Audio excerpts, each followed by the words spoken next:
Good afternoon, everyone. Hope you're well. We are currently waiting on a few others to join, and then we'll make a start on the webinar in due course.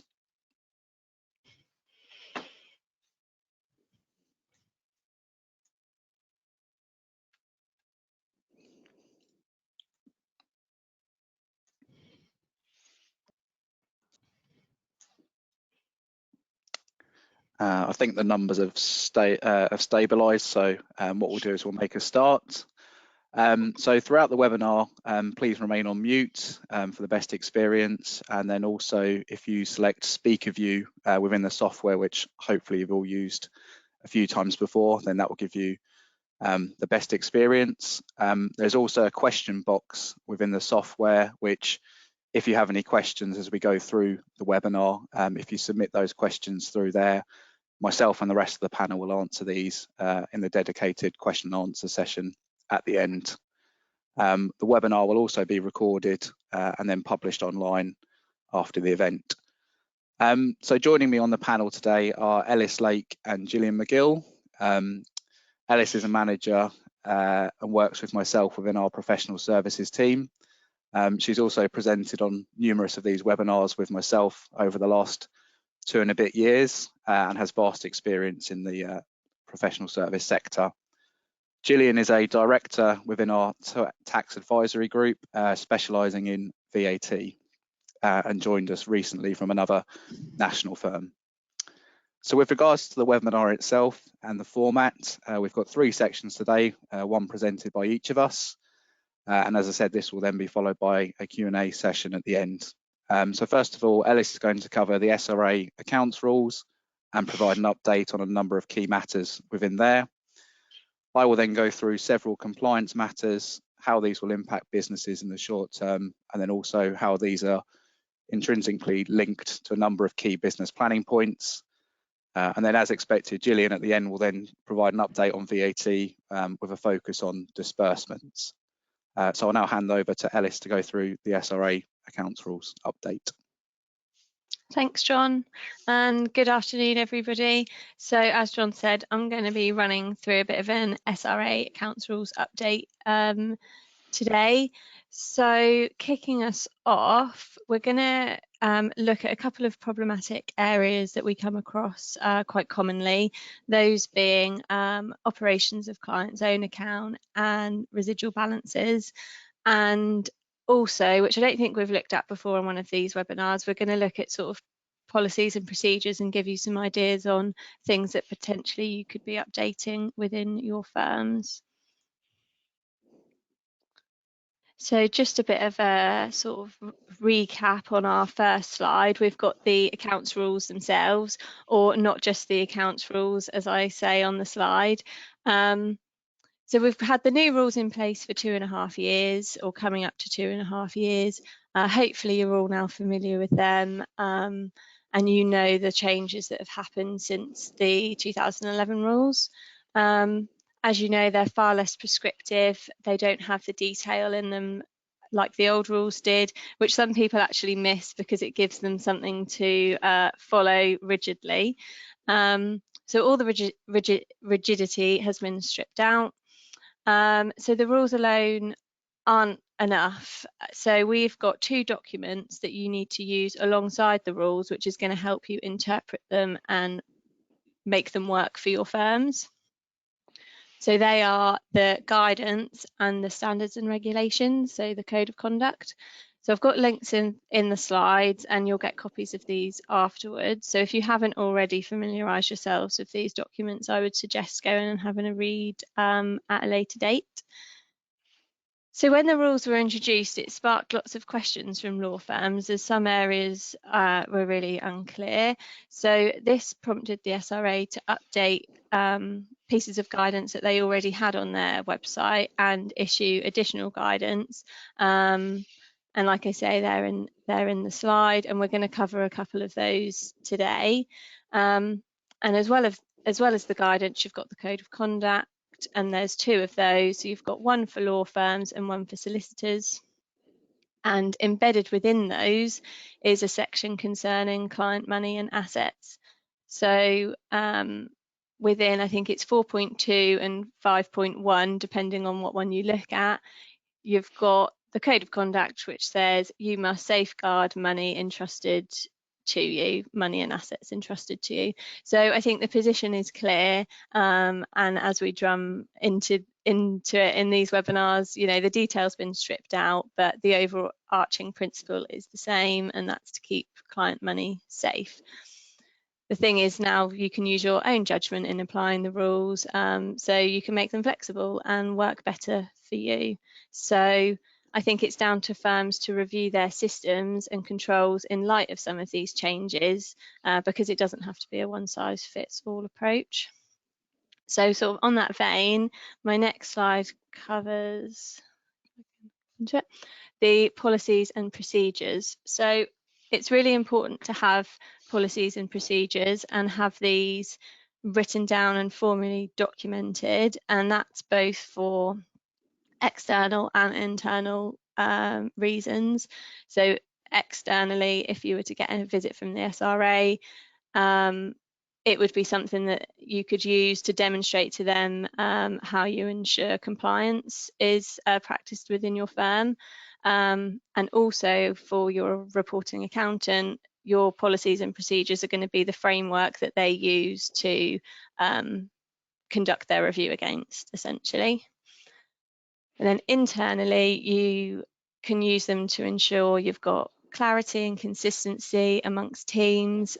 They can be helpful in training new staff, and they help to ensure that different procedures don't evolve over time in different teams, which sometimes you can see happening. So we often get questions about what they should include, and I've got a list on the screen here of what we would expect at an absolute minimum. So sort of first point concerns timeframes. Have you allocated timeframes for your firm after the new rules have been introduced? So do you really need to be using old timeframes? We see a lot of people still saying, oh yeah, we're using the 14-day rule, or we're banking client money within 1 day. But is there something more appropriate that would work for you? So you can consider that. We've also got policies and procedures needed for authorising payments from the client account, dealing with the disbursements, client-to-client transfers. What situations would you allow a client-to-client transfer? And bearing in mind the overall need for any transaction that you're undertaking to be linked to your legal transaction. So I think it's thinking about that and making sure that you aren't just trying to be kind to your clients and be good people, but it could be seen potentially as a banking facility by the SRA. Moving on, we've got client account reconciliations, which hopefully you all have in hand, but making sure that they're reviewed properly, because they are an area where we can often pick up errors that have occurred. So making sure that any unreconciled reports are thoroughly reviewed and looking out for sort of glaringly obvious misentries, and making sure that they are dealt with promptly. Paying interest to clients, so a fair and reasonable sum of interest, and that policy can be individual to each firm and potentially each client. Residual balances we'll move on to in a little while, but ensuring prompt return of client monies at the end of a matter. I don't know how many firms are using third-party managed accounts. I mean, we haven't come across any, but if you are using them, making sure you've got a policy for those arrangements in place. Retention and storage of records in line with the rules, and any new client and closed client procedures. So hopefully that gives you a sort of a list of minimum policies, and perhaps you could go back and have a look at where you could update things. We're not suggesting drastic changes, but if there's a process in your firm that doesn't work for you, then why not change it? So moving on to one of the two areas that I'm going to talk about in relation to the rules themselves, we've got Rule 10 and operation of client's own account. So one area of the rules that does remain highly prescriptive is the bank reconciliations and the requirement to prepare them once every 5 weeks. That is a key control, and common non-compliance usually comes from client recs, as I mentioned. So if they're not being prepared either on a timely basis or not being reviewed properly. But in addition to that, we've now got this new requirement which requires you to reconcile clients' own accounts. So this was absent from the 2011 rules. So the rule itself says, if in the course of practice you operate a client's own account as signatory, Part 2 of these rules does not apply except for 8.2, 8.3 and 8.4, and they concern the bank statements, reconciliations and keeping bills. So a situation like this would apply when you're operating an account, which would be the client's own account. So perhaps when you're appointed as attorney under lasting power of attorney or as deputy by court of protection. And what it means is that the client's own bank account is used rather than money being paid into the general firm's client bank account, where all of the accounts rules would then come into play and apply. So a lot of people are saying, why now? Why do we have to do it? And I think, why not? The SRA deem it high risk, and I think it is a high risk area. There is potentially large sums of money being operated outside of a generally highly controlled environment. And the clients tend to be vulnerable people. So the SRA have recognised that and have brought this rule in place to try and combat that. However, there has been difficulties, and the SRA have recognised that. So, yeah, the difficulties are that sometimes on these accounts, you can't get access to regular statements. They could be annual statements, for example, or you're just not receiving them into the firm. And also how a lot of clients, how do you go about reconciling these accounts if the transactions aren't written up on your account system, like your general main client account? So we understand that, the SRA understand that, and as a result of that, they have come up with some additional guidance if you are unable to meet the requirements. And I think that's quite a key word, unable. It's not, I don't want to, so I'm just going to do the bare minimum. It's if you physically can't comply, then they want you to be doing this instead as a minimum. So we've got sort of 3 things: keeping a central register, which you would have been doing anyway, that was a requirement under the old rules; maintaining a separate record of transactions that originate inside the firm, and then comparing that to the bank statement, getting those transactions reviewed by the COFA, and keeping a record of bills, which hopefully shouldn't be a problem. So I think the thing to say is it's important for firms to satisfy themselves that client money isn't being used for other purposes. There has been some discussion whether any amendments will be made to Rule 10. You know, is this the best way of going about trying to satisfy that clients' money is at risk? Perhaps not, but at the moment, this is what we need to do to comply. If there's going to be any amendments in the future, then maybe, and we'll update you in due course, but at the moment, this is what we need to be doing.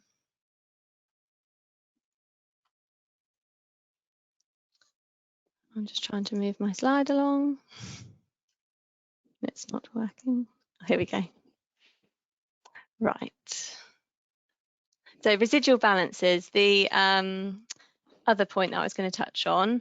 So we see lots of difficulties in this area, and it is the most common reason why accountants qualify accountants' reports. So we've got two rules at play. Rule 2.5, which says you need to return client funds promptly at the end of a matter, and Rule 5.1, which concerns how you deal with the residual balances if you can't get them back to your client for whatever reason. So I think one of the first questions that we always ask, and I don't know whether firms like it, is why do they arise in the first place? Can you quantify them? Do you know how they're arising? And if they are, fine, but what have you got in place to deal with them? So I think the issue isn't necessarily having them, as there can be good reasons sometimes, but it just comes back to those policies. We need to be making sure that we've got something happening on an ongoing basis to help you with these balances. Because at the end of the day, once you get large amounts of them, they become an admin burden, and then nobody ever wants to deal with them. So I've got some ideas on the screen of things that you could be thinking about to put in place to help you with these. So just running down the list, we've got review a report which shows matters with non-moving balances. So you could, that could be non-moving balances on the client ledger, on the office ledger, but also you could look at time reports. So if no WIP has been posted on the card, is that matter stagnated? That would suggest to me that it probably is. So reviewing that. Fee earners need to be regularly reviewing their whole list and supplying reasons why balances are being held there and taking action if they don't need to be held. On the closure of a matter, on when a matter's wrapped up, dealing with the closing file checklist as quickly as possible and getting the client bank details at the start of the matter. This will make your life easier, because you can just sort of do a bank transfer back to the client.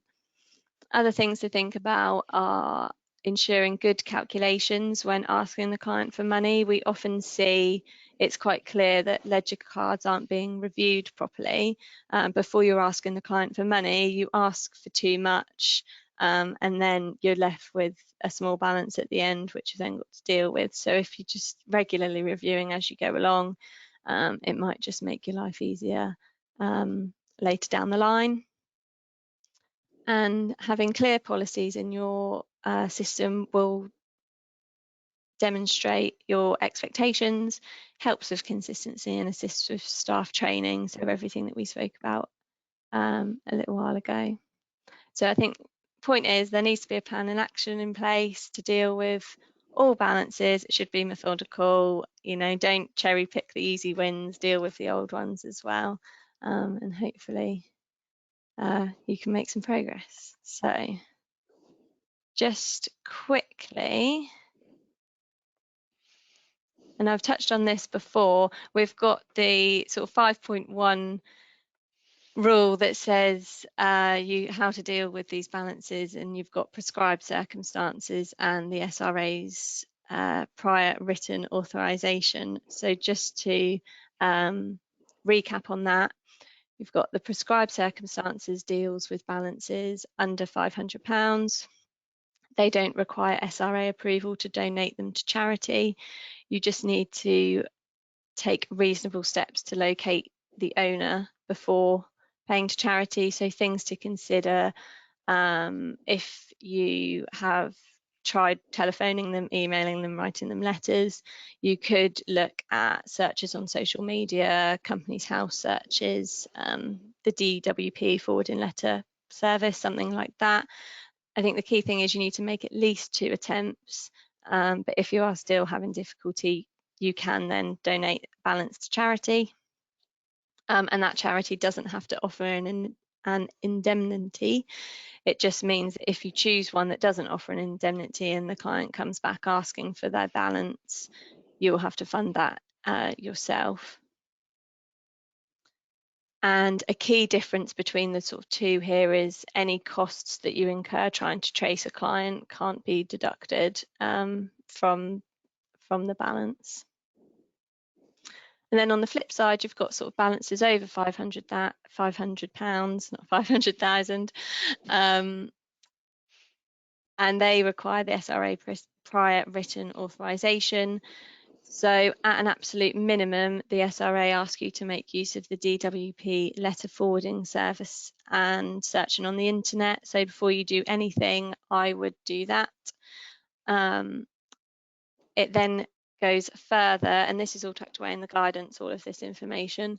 It goes further to say that if proportionate, you should consider local or national newspaper adverts or even a tracing agent. But here we're talking about really large balances where those costs would be justified, but they can then be deducted if they are incurred.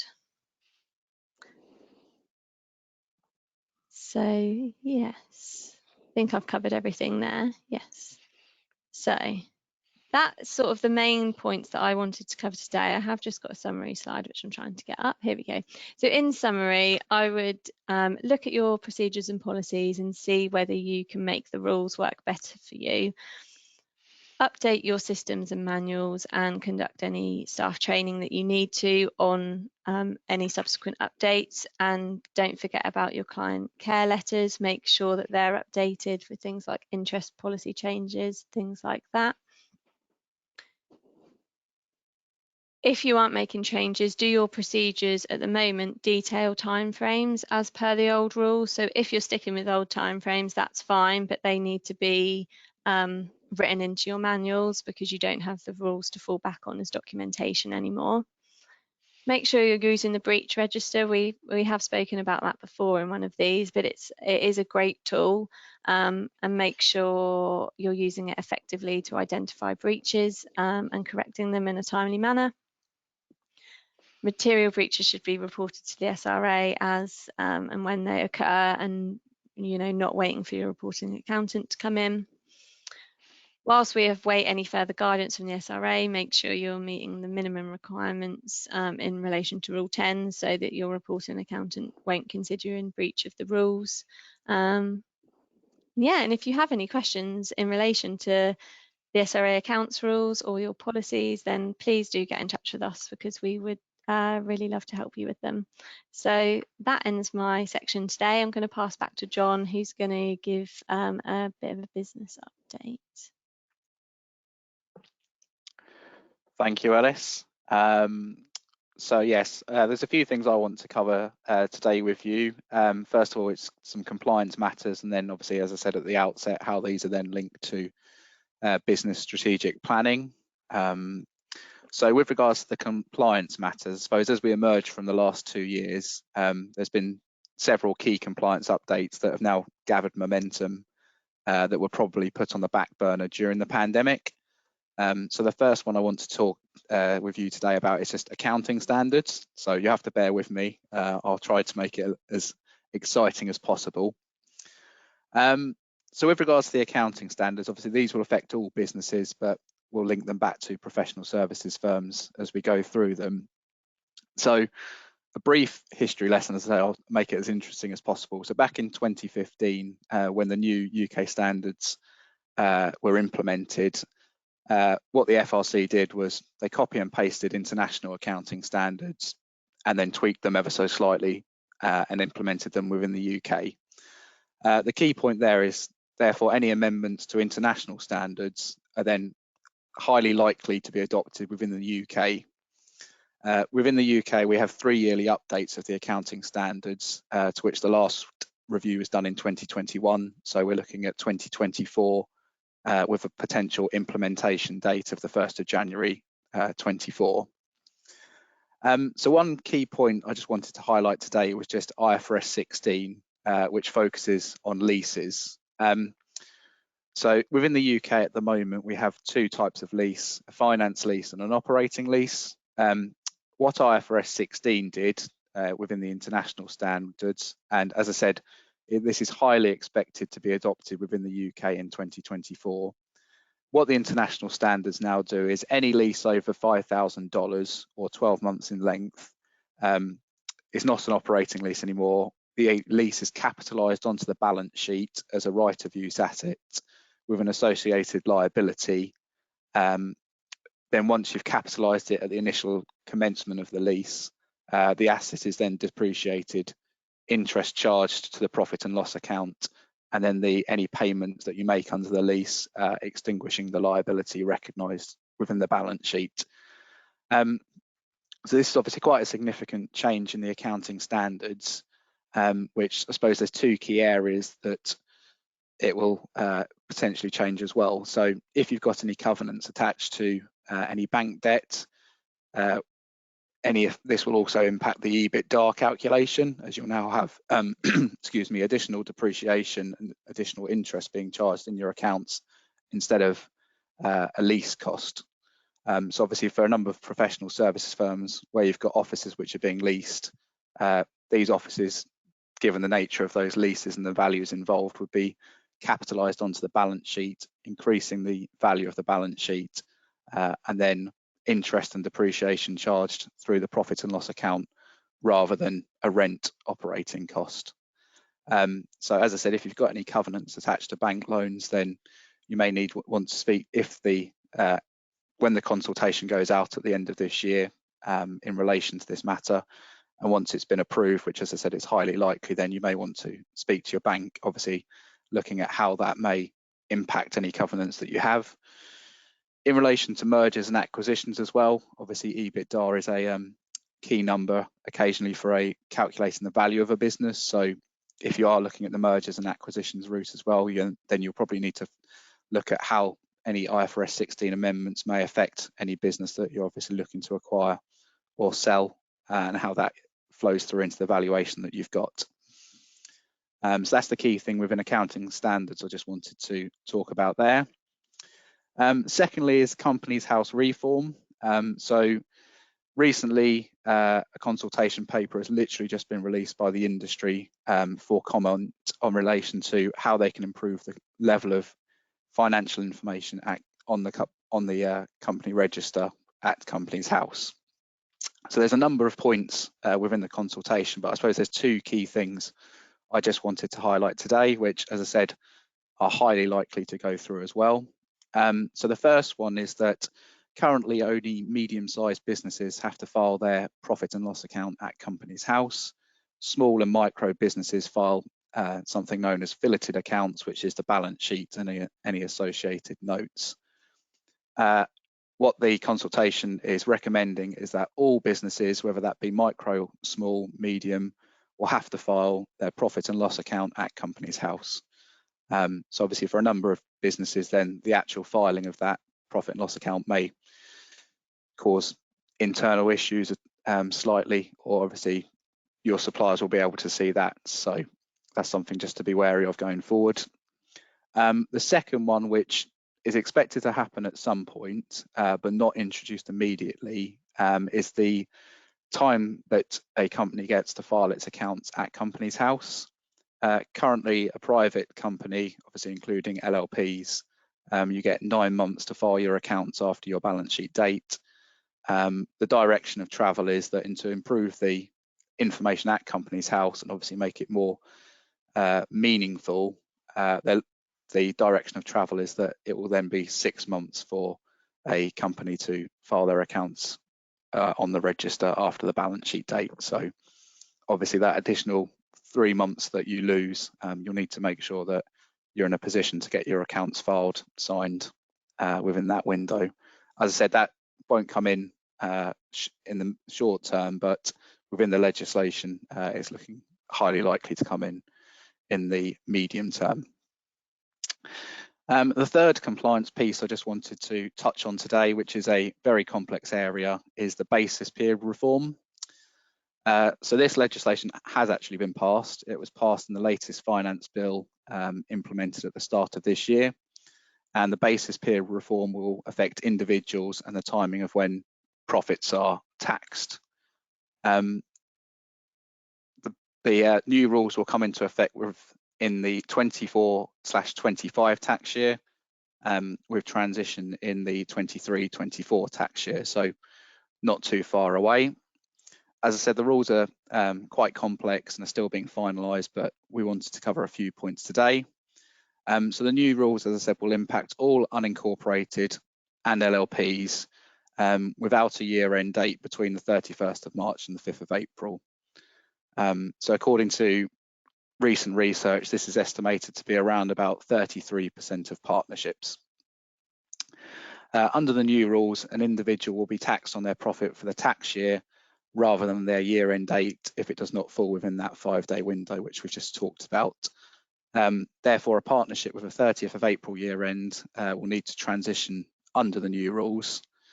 As part of the transition, certain profits will be taxed twice, and less any overlap relief which arose on the initial setup of the partnership or a partner joining the partnership. So all of this means obviously there'll be an acceleration of tax payments to HMRC.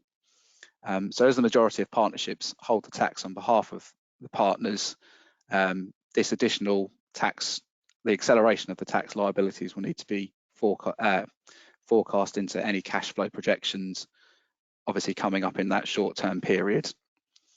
It is anticipated there will be some spreading rules which will allow the additional tax to be paid over a 5-year period. But as I said, if you start to look at planning on this matter, then the additional tax to be paid early can be quite significant, and the business will need to make sure that either they or the partners themselves or individuals have got the associated cash to pay those liabilities as they now fall due. So that's all the compliance matters I wanted to talk about. And then, as I said, these do link to quite a number of key business planning points at the moment. So, as I said, cash has been king and will always be king. But as we've just seen with regards to the basis period reform, then the new rules there will put an additional burden on the cash requirements of a business and individuals in the next 2 to 3 years, which will need to be factored in. Obviously, at the moment, we've got the cost of living impact, and that will also, for any business, that will have an associated cost, which needs to make sure that's factored into the cash flow of the business. One thing which we do touch on quite a bit is succession within a business, and obviously looking to the future owners of the business. As part of that, obviously, partner capital within the business may need to be tweaked to obviously assist with any cash flow requirements that the business has over the next 2 years. And in addition to obviously existing partners within the business, then a key thing will be to look at the future partners of the business, and as and when they join the partnership, the level of capital that they will hold potentially within the business and how that may interlink with the cash flow. As I said, we've hopefully emerged from the pandemic in the last 2 years, and a number of businesses who did take out COVID loans during the last 2 years will obviously start to repay those as well, which is another small erosion of cash flow which has not been seen over the last 12 months.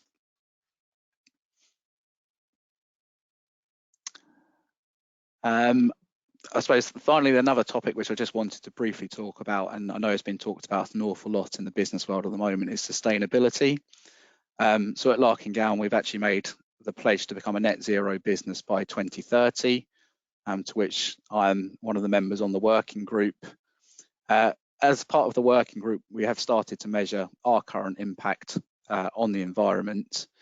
I suppose one of the key things that has struck with me so far is, whilst the reasons for change are not driven by cost at all, it's very interesting to see the links between obviously the impact that we have on the environment and the cost to the business with that associated impact. So I think if businesses do start to have a look at that, then obviously that factoring that into cash flow forecasts as well is very interesting. As I said, that's not the reason why as a business we've made the pledge to become net zero by 2030, but the two will always naturally go hand in hand.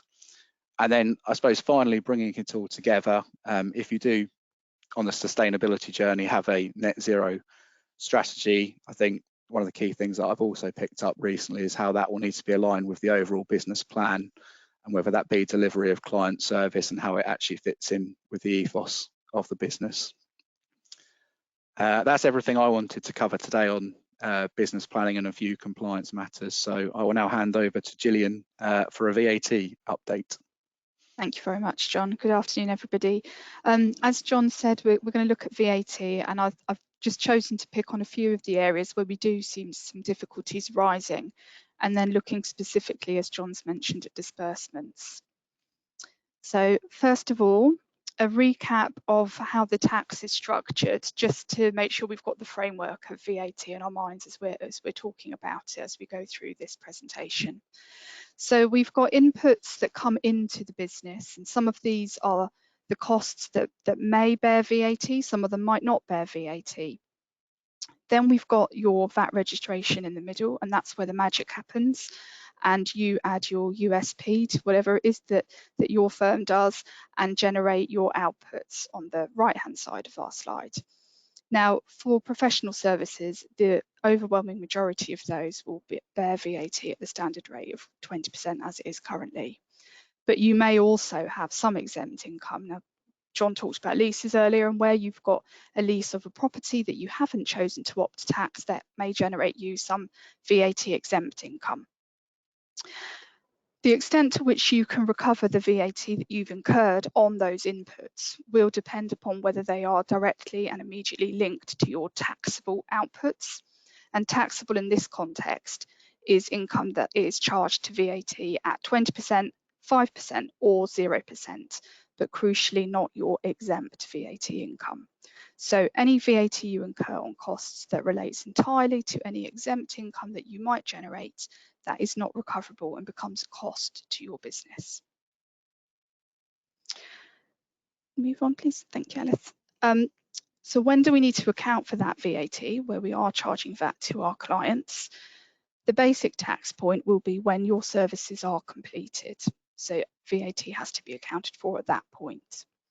Where you've got some continuous supplies, and typically that might be, for example, where the firm is acting as trustee or a solicitor is acting as trustee for a particular case, then your tax point is when a VAT invoice is issued, notably not a request for payment.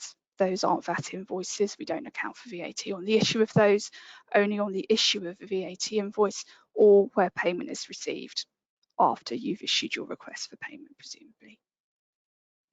Payments into the client account are not a receipt for VAT purposes until the money is transferred into the general office account, and then at that point only is VAT needs to be reported. Disbursements, which we will move on to, no tax point is created on those where they are actual disbursements. We'll talk about that a bit more in a moment. And then if you do have any legal aid work, there are some slightly more esoteric rules around the tax points for those, which hopefully you're already familiar with. They're set out quite clearly on HMRC's website if you do need a bit more guidance, but that's the summary of those there. And the last thing before we move on to disbursements is just to talk about other situations where you may not charge VAT.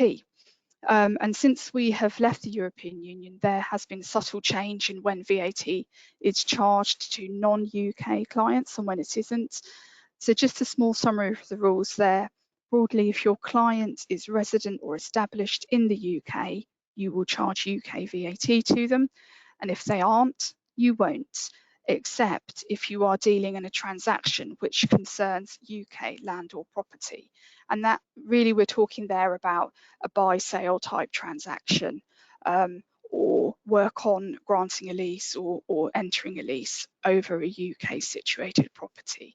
Then UK VAT would need to be charged on those services because the place of supply of that service is deemed to be in the UK, regardless of whether our client is UK resident or not. We've mentioned disbursements, so let's have a more look at them and how they fit into that VAT framework we saw at the start, or rather how they bypass that VAT framework. It always helps me when I'm thinking about disbursements to see them as sitting outside of the supply chain. So they are not going to be adding value to the supplies that the business makes. That's the point of a disbursement. They're not a cost that your firm has incurred in order to add value to the service it provides its clients. They sit outside of the VAT framework entirely. And why does that matter? It matters because if we've got proper disbursements, then you would not charge VAT on them when you pass them on to your client. which may be very advantageous where you've got a client who is not themselves VAT registered or not able to recover all of the VAT that they incur. The upside of that, though, is that also a true disbursement, you are not able to claim the VAT back on those because it's not your VAT, it's your client's VAT, and they can claim it back provided they hold the proper evidence to enable them to do so.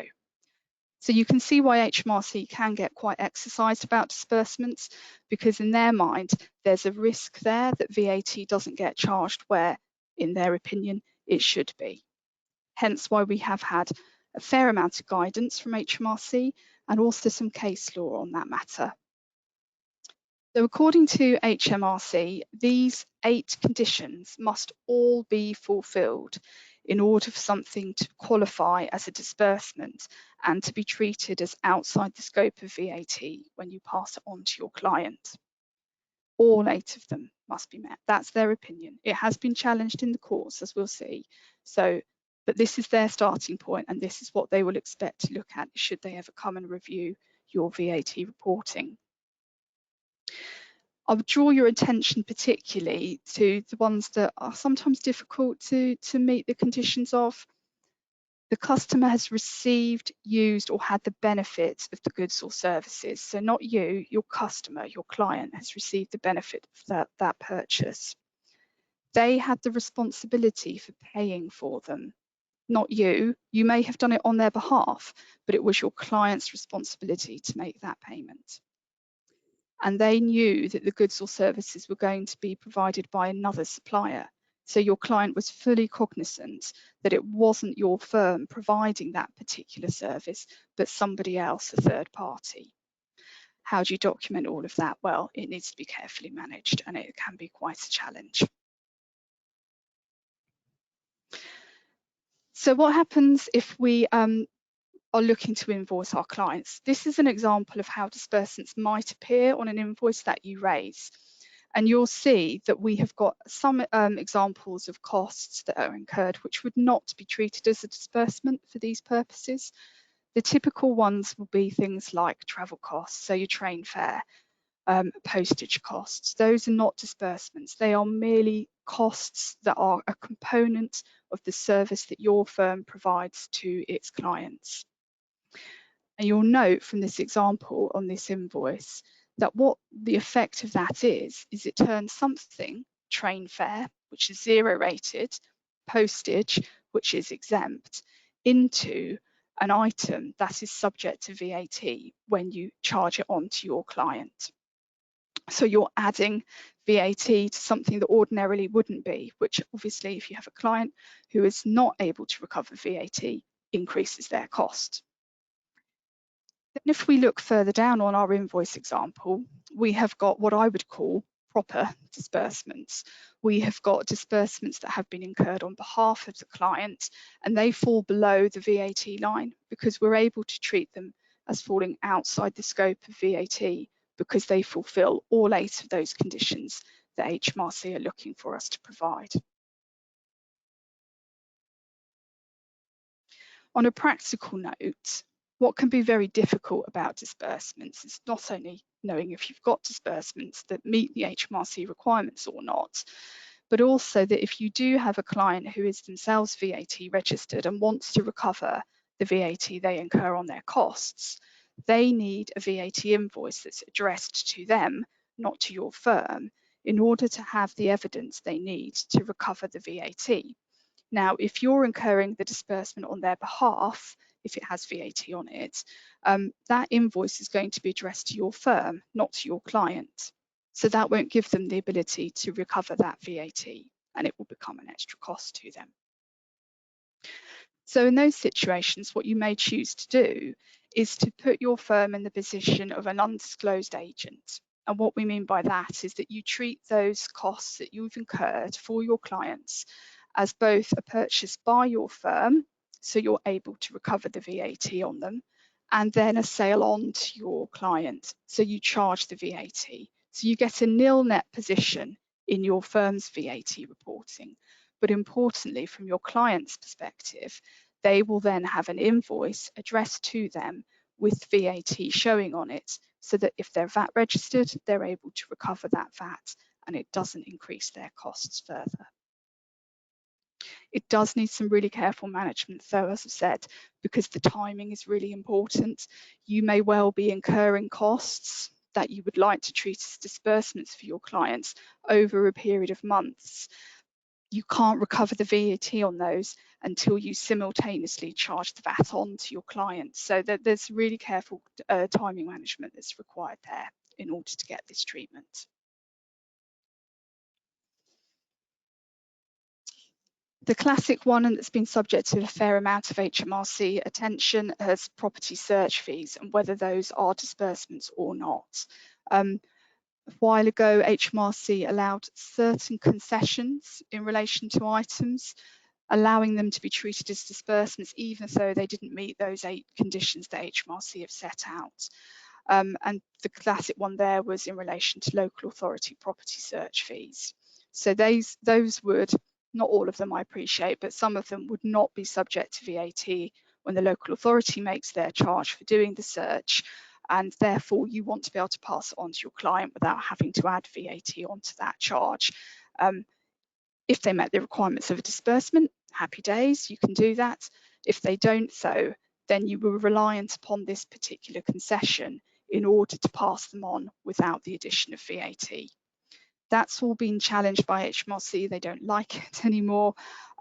We had a court case in 2017 involving the firm Brabner's, and that resulted in an HMRC win whereby online search fees were held not to be disbursements for the purposes of VAT.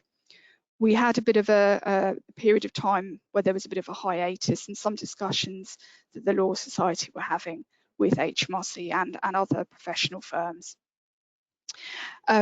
What we've now had in 2020 is an HMRC brief which removes the concession for postal searches from 1st of December 2020 to make sure that the treatment of postal searches is consistent with the Brabner's decision affecting online searches. So we now have no concession whatsoever for search fees to be treated as disbursements unless, in HMRC's view, they meet those 8 conditions that we outlined earlier.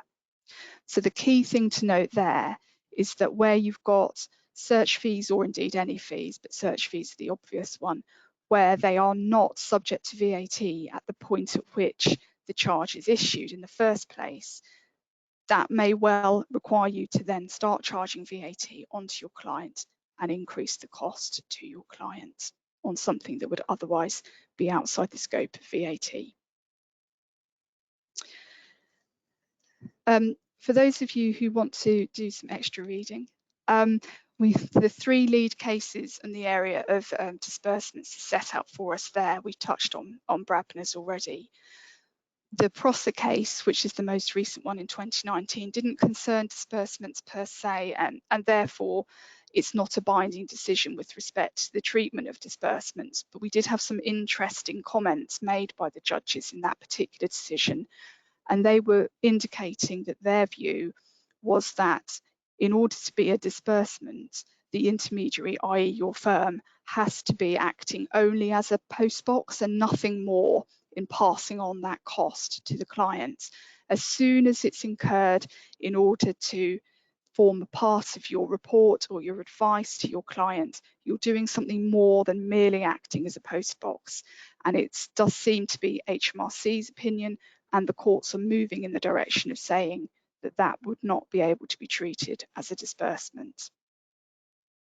What I would recommend you do, if you haven't already, is to go away and be really clear about what costs your firm is incurring that are being treated as disbursements. Match those up against that HMRC 8 conditions and make sure that you know the ones that are okay and you can carry on treating those as disbursements, and at least have in your own mind those which might be in a bit of a grey area and you know might be slightly at risk. Obviously, do get in touch if you want to talk through what steps you might take to make sure that you would be in a robust position should HMRC come and review your VAT reporting on this area. That's it from the three of us for now. We have got time now for questions and answers, and pass back to John. Thank you.